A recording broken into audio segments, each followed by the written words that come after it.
ସତରେ ସାଙ୍ଗମାନେ, ଆଗ କାଳରେ ଲୋକମାନେ କେତେ ଶାନ୍ତ ଥିଲେ ନା। ନା ଥିଲା ସେମାନଙ୍କ ମନରେ ଗର୍ବ, ନା ଥିଲା ଅହଙ୍କାର। ଦୁଇ ଉଳି ଦୁଇ ମୁଠା ଖାଇ ଶାନ୍ତିରେ ରହିବା ଥିଲା ସେମାନଙ୍କର ଲକ୍ଷ୍ୟ। ସେମିତି ବି ଜଣେ ଲୋକ ମୋ ଅଜା। ସବୁ କାମରେ ସେ ଆଈକୁ ମୋର ସାହାଯ୍ୟ କରେ, ଏବେ ବି କରୁଛି। ବେଳେବେଳେ ଅଜା ମୋର ନିଜେ ପରିବା କାଟି ମସଲା ବାଟି ତରକାରୀ କରିଦିଏ।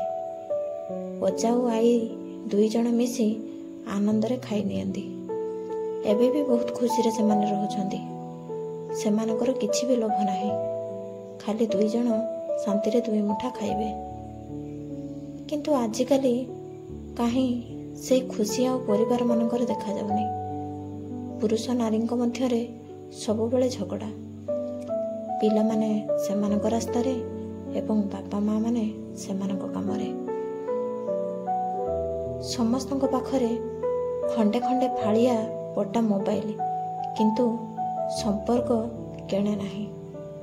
ସମସ୍ତେ ଏବେ ଅଶାନ୍ତିରେ ରହୁଛନ୍ତି। ମୁଁ ଭାବିପାରୁନାହିଁ ଏହି ଅଶାନ୍ତିର କାରଣ କ'ଣ। ସତରେ କ'ଣ ଦୁନିଆ ବଦଳି ଯାଇଛି, ନା ଆମମାନଙ୍କର ଚିନ୍ତାଧାରା ଏ ଦୁନିଆକୁ ବଦଳାଇ